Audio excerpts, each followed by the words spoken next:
मेरे प्रिय दोस्तों, ये लेखक के द्वारा लिखी गई एक काल्पनिक कहानी है। इसे आपके मनोरंजन के लिए बनाया गया है। एपिसोड 1। काशी। सुबह का समय, घाट पर दो लगभग 11 साल की लड़कियां बैठी थी। वो दोनों आपस में बातें कर रही थी। उसमें से जो छोटी लड़की थी वो बोली, सुनो ना, तुम हमारे साथ प्रयागराज चलो, हम लोग वहां खूब मस्ती करेंगे। तो बड़ी लड़की बोली, चलूंगी पर अभी नहीं, क्योंकि अभी माँ बाबा जाने नहीं देंगे। फिर छोटी लड़की मुंह बनाते हुए बोली, रहने दो, तुम हर बार ऐसा ही कहती हो। वो दोनों बात ही कर रही थी। तभी पीछे से किसी ने उन दोनों से कहा, अगर आप दोनों सहेलियों का हो गया हो तो घर चलिए अब। उन दोनों ने पीछे देखा तो एक औरत खड़ी थी। दोनों उठकर उनके पास चली गई। छोटी वाली लड़की ने उस औरत से प्यार से कहा, आंटी अनवी को हमारे साथ हमारे घर भेज दो। वो औरत बड़ी वाली लड़की अनवी की माँ थी। वो छोटी वाली लड़की से प्यार से बोली, सिमी बेटा, इस बार की छुट्टी में मैं अनवी को खुद लेकर आऊंगी पक्का, पर अभी आप दोनों घर चलो। सिमी ने हाँ में सर हिला दिया और वो लोग वहां से घर की ओर जाने लगे।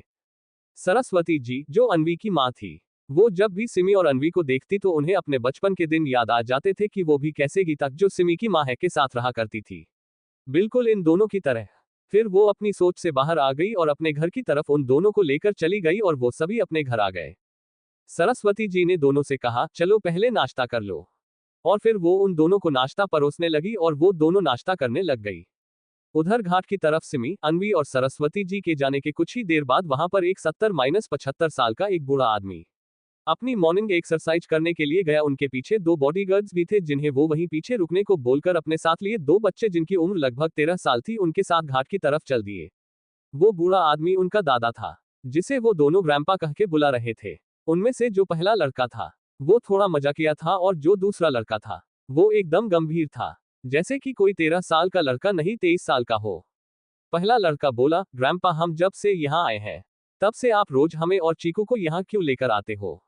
उसके पूछने पर उनके grandpa Adhiraj Wadhwa, Wadhwa group of industries के चेयरमैन और प्रेसिडेंट भी थे, वो उसके सर पर हाथ रखते हुए बोले, बच्चा, मेरा बचपन यहीं बीता है। मैंने यहीं तुम्हारी दादी को पहली बार देखा था और उनसे प्यार भी यहीं हुआ था। मुझे यहाँ बहुत सुकून मिलता है, इसलिए मैं तुम दोनों को यहाँ लेके आता हूँ, जिससे तुम दोनों यहाँ रहो और अपने बचपन को अच्छे से जियो, न कि शहर वाली भागदौड़ में। तो वो लड़का खुश होते हुए बोला, अच्छा, तो इसका मतलब मुझे भी यहाँ दादी मिलेगी। उसकी बात सुन के चीकू उसे घूरने लगा, तो उसे देखते हुए वही उसके दादा को हंसी आ गई और वो हंसते हुए बोले, अरे अरे, तुम्हारी दादी मेरी बीवी है और तुम्हें दादी नहीं एक परी मिलेगी, समझे? और वो बड़े प्यार से उसके सिर को सहलाने लगे। तो वो लड़का फिर से बोला, ग्रैंपा, कब मिलेगी मुझे परी? उसके बार बार पूछने से जिसका नाम चीकू था वो उस लड़के से गुस्से में बोला, किन्नू, तुम अपना मुंह बंद करोगे प्लीज? चीकू के गुस्सा करने से किन्नू ने मुंह बना लिया और चुप हो गया। उन दोनों के ग्रैंपा ये सब देख रहे थे। वो मन में सोचने लगे, ये एफ चीकू क्यों सब बच्चों जैसा नहीं हुआ? कभी कभी तो मुझे ही डर लगता है इससे। फिर वो अपनी ख्यालों की दुनिया से बाहर आके बोले, चलो बच्चों, हवेली चलते हैं अब। फिर सभी वहां से जा ही रहे थे कि एफ को कुछ नीचे चमकती हुई चीज गिरी दिखी, जैसे कि कोई ब्रैकलीट हो। चीकू ने वो ब्रैकलीट उठा लिया और उसने ध्यान से देखा तो उस ब्रैकलीट में SJ लव एम लिखा हुआ था। ऐप को थोड़ा अजीब सा फील हुआ, पर उसने किसी से कुछ कहा नहीं और उसने उस ब्रैकलीट को उठा के अपने जेब में रख लिया और उन लोगों के साथ चला गया।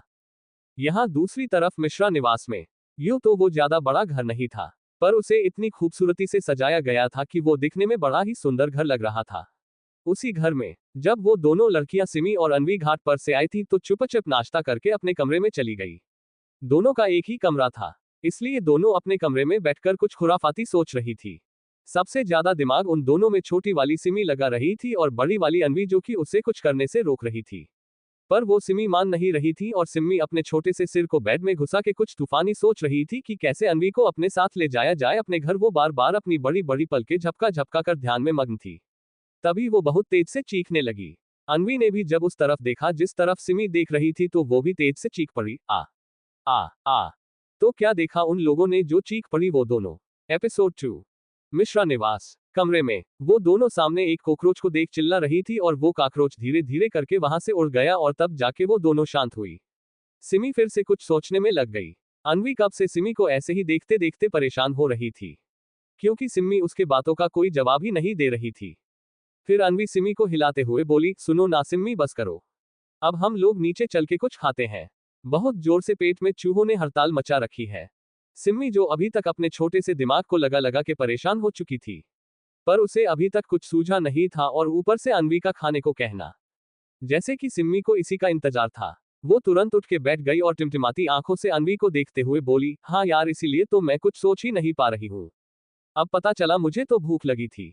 चलो अब चलते हैं हम लोग। ये कह के वो बिना उसे देखे गायब हो गई और बेचारी अन्वी मुंह लेके खड़ी रह गई। फिर वो भी उसके पीछे उसके साथ चली गई। जब वो दोनों नीचे आए तो देखा कि घर में बस दाई माँ ही थी और बाकी घर वाले सरस्वती जी, अन्वी की माँ दिलीप जी, अन्वी के पिता गीता जी, सिम्मी की माँ और उसका बड़ा भाई समीर, कोई भी घर में नहीं था। तो अन्वी ने दाई माँ से पूछा कि सब लोग कहाँ हैं। तो दाई माँ ने जवाब दिया, सब लोग मंदिर गए हुए हैं कल की पूजा के लिए। कल वैसे सिम्मी के पापा रमेश जौहर की बरसी है, तो उसी की पूजा के लिए सब मंदिर गए हुए थे। सिम्मी के पापा की डेथ एक एक्सीडेंट में हो गई थी। तब सिम्मी 4 साल की थी, तो उसे उतना ये सब पता नहीं था। चूंकि सिम्मी की मम्मी गीता जी बनारस की ही थी, इसलिए ये हर साल प्रयागराज से यहाँ आ जाया करती थी अपनी सहेली के पास, जो कि सरस्वती जी थी, और अपनी पति का श्राद्ध किया करती थी। तो अन्वी ने दाई माँ से अपना पेट पकड़ते हुए कहा, ठीक है, अब आप हम लोगों के लिए मैगी बना दीजिए, हम दोनों को भूख लगी है। तो दाई माँ मुस्कुराते हुए बोली, ठीक है गुड़िया, हम बना देते हैं आप लोगों के लिए। और वो रसोई में चली गई। दाई माँ सरस्वती जी के घर पर बहुत सालों से काम कर रही थी। उनका इस दुनिया में कोई नहीं था, इसलिए ये यहीं सबके साथ रहती थी और काम करती थी। घर में सभी लोग इनकी इज्जत करते थे। कुछ समय बाद दाई माँ मैगी लेके उन दोनों के पास आ गई। अभी वो दोनों हॉल में लगे टीवी पर कार्टून शिनचैन देख के वहीं सोफे पर लोटपोट हंसके हुए जा रही थी। दाई माँ मैगी देते हुए बोली, लो बच्चों, जल्दी से गर्मा गर्म मैगी खा लो, फिर मैं तुम दोनों को मंदिर लेकर चलती हूँ। अन्वी और सिम्मी ने हाँ में सर हिला दिया और फिर दोनों मैगी को पूरा ऐसे साफ कर गई जैसे कि सदियों से इसी की भूखी हो। वैसे भी इन दोनों की मैगी फेवरेट थी, तो उसे खाने में ये लोग समय नहीं लगाते थे। मैगी खाने के बाद सिम्मी उठते हुए बोली, चलो पेट पूजा तो हो गई, अब फिर से सोचते हैं कि कैसे तुम्हें साथ लेके जाए। और ये कह के वो सोफे पे ही आलती पलती करके अपने छोटे से सिर पर अपने छोटे से हाथ को रखकर ऐसे सोचने की एक्टिंग करने लगी जैसे कि कोई गंभीर बात हो। तो अन्वी उसे समझाते हुए बोली, नहीं रहने दो, जब तुम अगली बार आओगी तब मैं पहले से ही माँ बाबा से बात कर लूंगी और फिर साथ चलूंगी। सिम्मी बेचारा सा मुंह बना के बोली, तुम ना मेरी दोस्त हो ही नहीं। हर साल हम लोग यहाँ बस 1 महीने के लिए आते हैं और बस मुझे तुम्हारे साथ इतना ही रहने को मिलता है, फिर हम दोनों अलग अलग हो जाते हैं। पर इस बार तुमको आखिरी मौका दे रही हूँ, ठीक है? अगली बार आऊंगी तो तुम्हें साथ लेके चलूंगी। सिम्मी इतना कह के अपनी छोटे से हाथ की आखिरी उंगली को उसकी तरफ बढ़ाकर बोली, वादा करो तुम अगले बार मेरे साथ चलोगी। अन्वी भी अपना हाथ आगे बढ़ाते हुए बोली, ठीक है, वादा, अगले बार पक्का मैं खुद तुमसे मिलने आऊंगी। सिम्मी खुश होते हुए बोली, ओक। फिर अचानक सिम्मी अपना हाथ देखते हुए बोली, अरे मेरी ब्रैकलीट कहाँ गया? सुबह तक तो मेरे पास ही था। तो अन्वी बोली, परेशान मत हो, यहीं कहीं होगा, मिल जाएगा। सिमी इधर उधर ढूंढते हुए, अरे यार, वो तुमने मुझे मेरे जन्मदिन पे दिया था और उसमें तुम्हारा और मेरा एसजे सिम्मी जौहर और एम अन्विका मिश्रा नाम भी लिखा हुआ था, वो कैसे खो सकता है? और फिर अपनी बड़ी बड़ी आंखों से मोती जैसे आंसू निकालते हुए रोने लग गई। फिर अन्वी उसे मुश्किल से चुप कराते हुए बोली, ठीक, मैं तुम्हें उसी तरह दूसरा दे दूंगी, पर रो मत अब। तो सिम्मी फिर चुप हो गई, पर उसे बहुत बुरा लग रहा था। फिर वो दोनों दाई माँ के साथ मंदिर की तरफ चली गई, जहां इस वक्त सभी लोग थे और पंडित से कल के लिए बात कर रहे थे। सिम्मी का बड़ा भाई समीर था। वो बहुत ही समझदार था। भले ही वो अभी 13 साल का था, पर अपने पापा रमेश जी के जाने के बाद अपनी माँ को इतना मेहनत करके काम करता देख वो उसी उम्र में ही कुछ हद तक गंभीर हो गया था। क्योंकि सिम्मी का परिवार एक मध्यम वर्गीय परिवार था और सिम्मी की माँ गीता जी एक स्कूल टीचर थी और उनके 2 बच्चे सिम्हिका, सिमी और समीर अभी पढ़ाई कर रहे थे। सब वहां कल की पूजा की तैयारी में लगे थे। तभी एक सबसे पुराना मंदिर का पंडित, जो कुछ पागल की तरह लग रहा था, वहां आया और सबको देखते हुए गंभीर आवाज में बोला, अनर्थ होने वाला है, कुछ बहुत बड़ा होने वाला है। सब ये सुन के चौंक गए और उस पंडित को देखने लगे। तो क्या होने वाला है? क्यों कहा पंडित ने ऐसा? एपिसोड 3। इधर बनारस की सबसे शानदार हवेली वाधवा हवेली में उनकी कार बनारस की सड़कों पर हवा को चीरते हुए चल रही थी। उनके कार के आगे और पीछे दो दो कार चल रही थी। वो कार बॉडी गार्ड की थी, जो उन्हें प्रोटेक्ट कर रहे थे, क्योंकि अधिराज वाधवा पूरे इंडिया ही नहीं बल्कि पूरे एशिया के नंबर 1 बिजनेसमैन है और उनके कई सारे दुश्मन भी है। और इसी दुश्मनी के चक्कर में इन्होंने अपनी बहू नमिता वाधवा को खो दिया और इनकी फैमिली में सिर्फ अधिराज वाधवा, सारिका अधिराज वाधवा, इनके बड़े बेटे धनराज वाधवा, इनकी दूसरी बीवी मेनका वाधवा, जो इनकी पर्सनल सेक्रेटरी हुआ करती थी, पर इनकी पहली बीवी नमिता वाधवा की मौत के बाद धनराज वाधवा को अपने प्यार के जाल में फंसाकर उनसे शादी कर ली।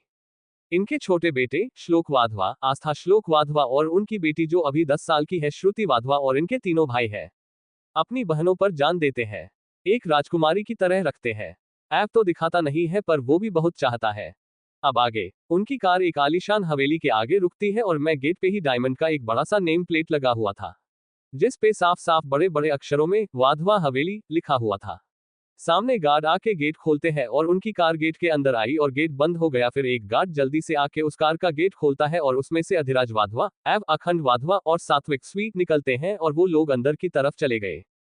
यहाँ अधिराज वाधवा अपनी बीवी सारिका वाधवा के साथ, अपने पोते पोती के साथ, अपनी बहू नमिता वाधवा की बरसी के लिए आए हैं और उनका बड़ा बेटा धनराज वाधवा अपनी दूसरी बीवी मेनका वाधवा के साथ वेकेशन पर है और वो लोग श्राद्ध वाले दिन आएंगे और उनका छोटा बेटा श्लोक वाधवा दिल्ली में अपने बिजनेस को देख रहे हैं।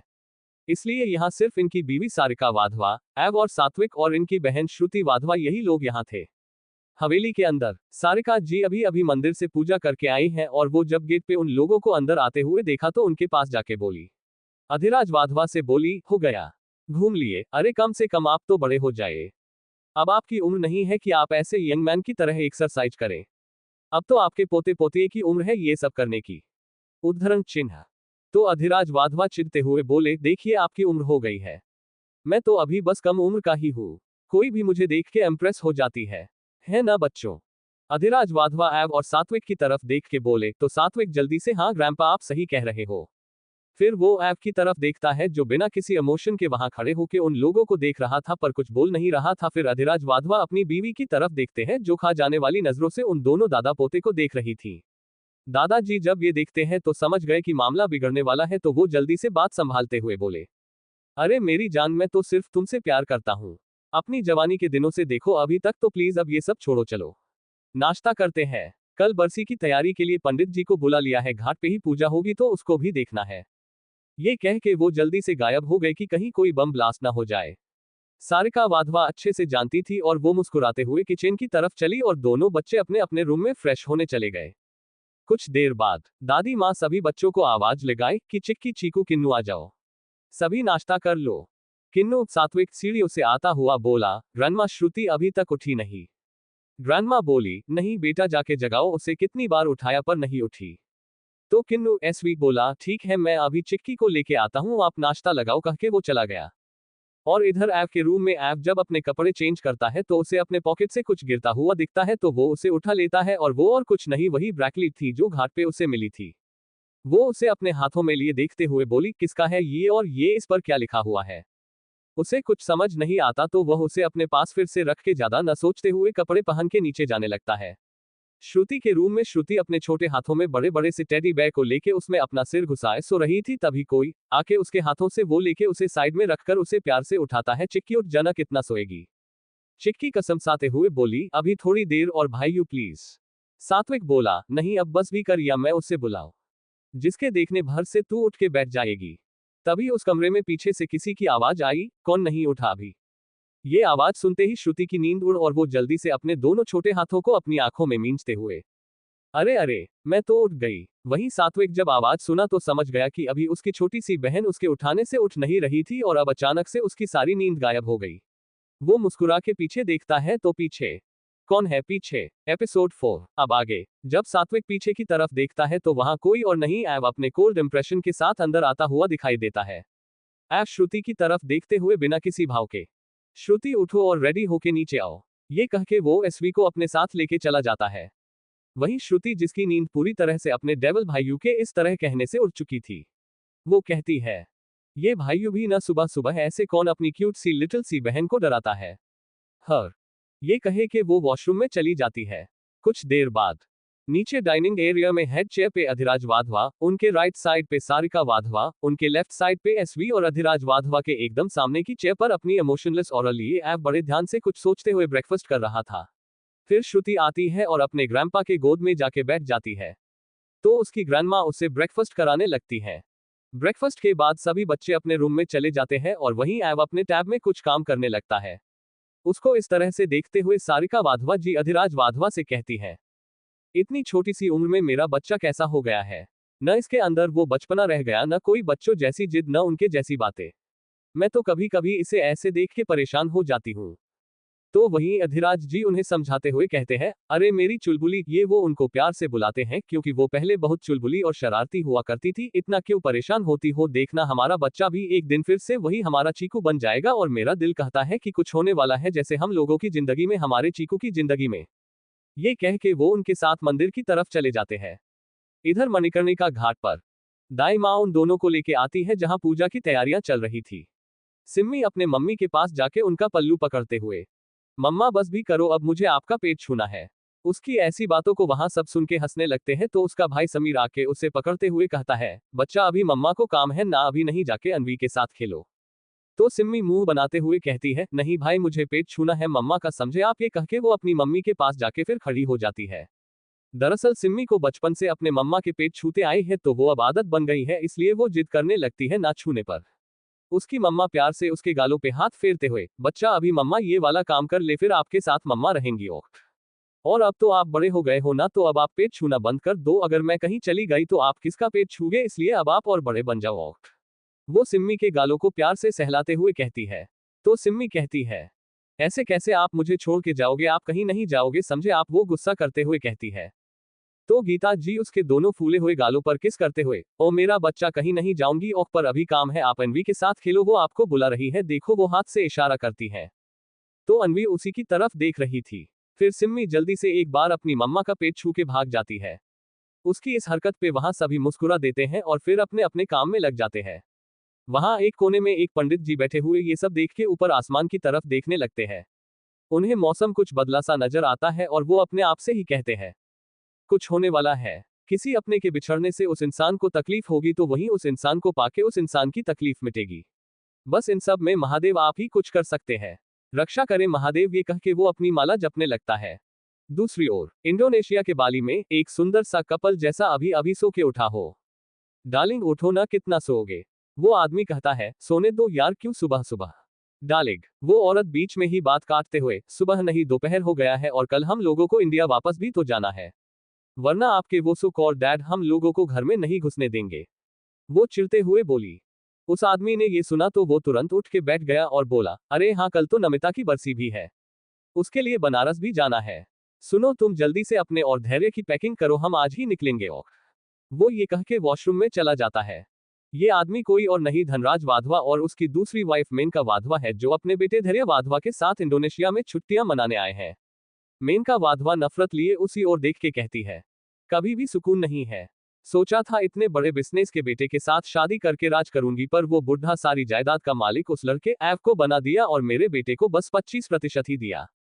पर ऐसे तो मैं उसे पूरी जायदाद लेने नहीं दूंगी, मैं भी मेनका हूं, और वो जब तक 23 साल का नहीं हो जाता तब तक कहां उससे ये जायदाद मिलने वाली है, और मैंने भी कोई कच्ची गोटियां नहीं खेली है, मेरा नाम भी मेनका वाधवा है, देखते जाओ क्या होता है। ये कह के वो शैतानियत वाली हंसी हंसने लगती है। एपिसोड 5। अब आगे मणिकर्णिका घाट पर, जहां एक तरफ वाधवा खानदान की पूजा की तैयारियां चल रही थी तो वहीं दूसरी तरफ घाट की ओर सिम्मी की फैमिली और मिश्रा फैमिली तैयारी में लगे हुए थे। इसी तरह सब सारा अपना काम खत्म करके घर की तरफ निकल जाते हैं, इस बात से अनजान कि आज जो यहाँ इतनी शांति है वो कल के तूफान से पहले की है। रात का वक्त, मिश्रा निवास।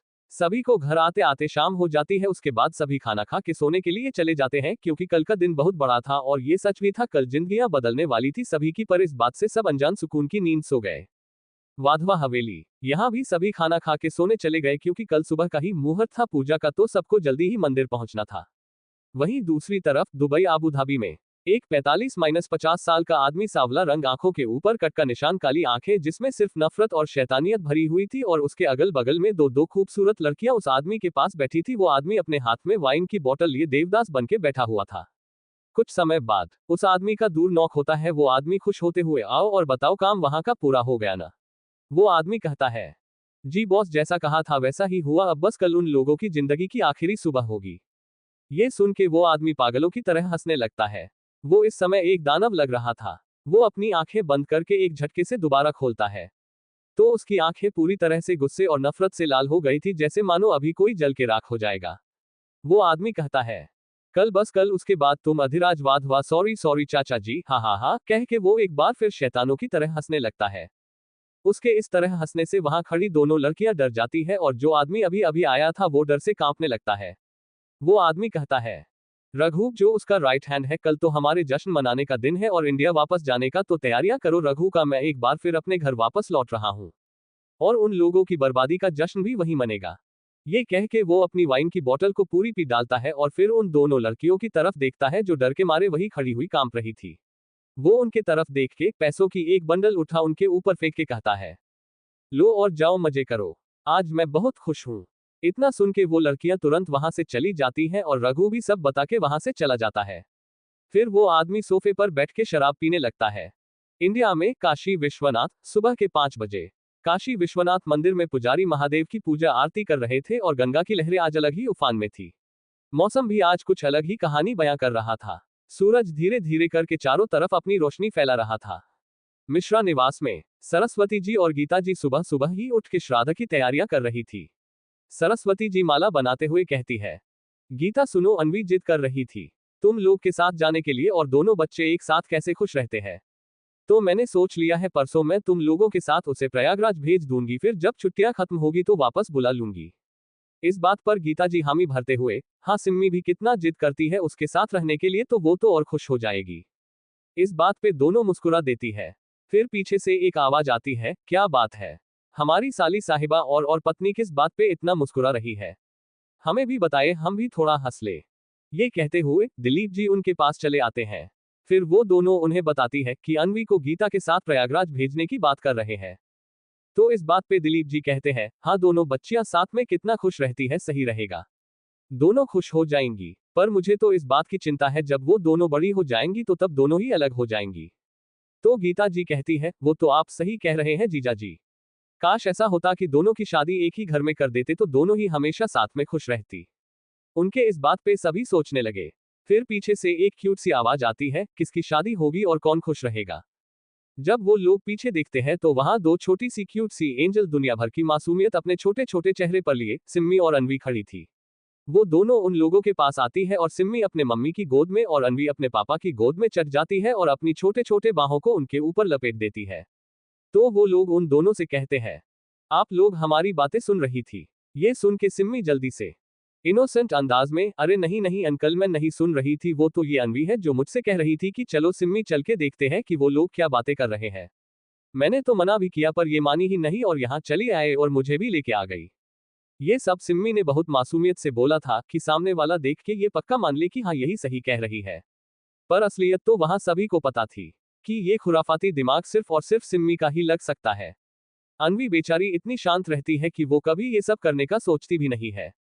सिम्मी की बातें सुन सब उसे घूरते हुए मुस्कुरा देते हैं और उन्हें फ्रेश होने का बोल के सभी मंदिर जाने की तैयारी में लग जाते हैं।